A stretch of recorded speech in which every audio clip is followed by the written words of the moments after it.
سیمین است. سوال من این است که چرا در اسلام زنها اجازه ندارند که شوهر خود را طلاق بدهند؟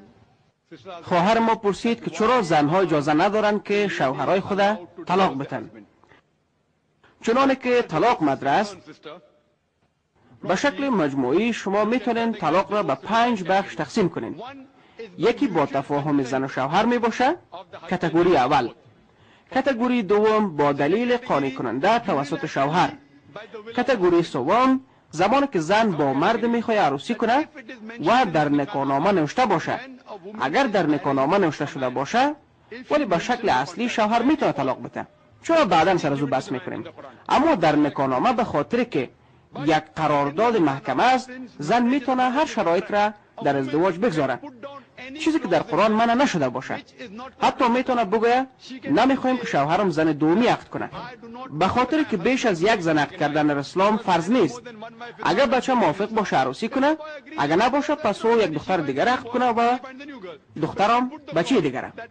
اما میتونین شرط بگذارین تا زمانی که من زنده هستم نمیتونی زن دومی عقد کنی، ولی نمیتونین که شرط بگذارین که خلاف قرآن باشه. نمیتونین شرط بگذارین که نمیخوایم که نماز بخونیم، به خاطر که نماز خواندن فرض است. عیناً میتونین که شرط بگذارین که من هم میخوایم طلاق داده بتانم و این طلاق توفیق یا اسمه یاد میشه. کاتگوری چهارم، اگر در شرایط خود ذکر نکرده باشن اما باز هم اگر خواهان طلاق باشن، میتونه که از شوهر خود تقاضا کنه تا طلاق بگیره و این هم قلاع یاد میشه. و کاتگوری پنجم، اگر شوهر موافق نباشه و شوهر مردانگی هم نداشته باشه، میتونه که زنش پیش قاضی بره، محکمه بره و خواهان نکاح فسخ شود و این به نام اختتام عروسی نامیده میشه. اگر شوهر ضعیف باشه و حق او را ادا نکنه، زن میتونه پیش قاضی رفته و ازدواج خود فسخ کنه. بنان زن هم میتونه طلاق بده، ولی به شکل عادی مرد صلاحیت طلاق دادن نداره. چرا؟ به خاطر که در عروسی مرد کسی است که مصرف میکنه، نه ای که زن به دست میاره. در عروسی زنها گیرنده هستند. قرآن در سوره نساء سوره 4 آیت 4 میفرماید به زنها که عروسی میکنن یک هدیه خوب بتین، یعنی مهر. در عروسی مرد است که مصرف میکنه تا زن عقد کنه و یک قسمت پولم به مهر میتن و مهر میتونه که به هر اندازه باشه. پس فکر کنین در زمان مجردی زنها مسئولیتشان به عهده مرد هاست، وظیفه برادر یا پدرش است و بعد از عروسی وظیفه شوهرش میشه یا پسرش. کور نگهداری کنن، برش لباس بیارن، غذا بیارن و غیره و از ضروریات او را فراهم بسازن. و اگر طلاق میشه وظیفه والدین است که از دختر خود مراقبت کنن. اگر والدینشان حیات نباشه وظیفه اجتماع است که او را مراقبت کنن، پس او از لحاظ اقتصادی محفوظ میباشه.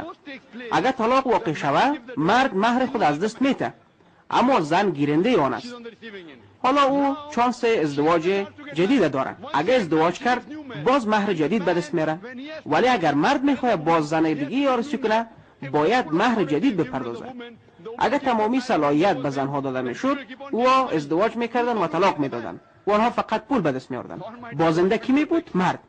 بنان الله متعال موقف مردها را هم حفاظت کرده و در صدر حقوق زنها را در اسلام قرار داده، به خاطر که در طلاق مرد نسبت به زن بازنده است از لحاظ مالی و غیره و زنها بیشتر حمایت میشن از طرف فامیل، از طرف جامعه، از طرف حکومت، ولی مرد نمیشه و به خاطر این الله مردها را حفاظت کرده. ولی اگر باز هم زن بخواد میتونه در نکاحنامه نوشته کنه که او هم میتونه طلاق بده و یا میتونه که از شوهر خود خواهان طلاق شود و از قاضی بخواد که از هم جدا میشیم و این نکاح فسخ نامیده میشه. آرزو میکنم جواب سوال گرفته باشه.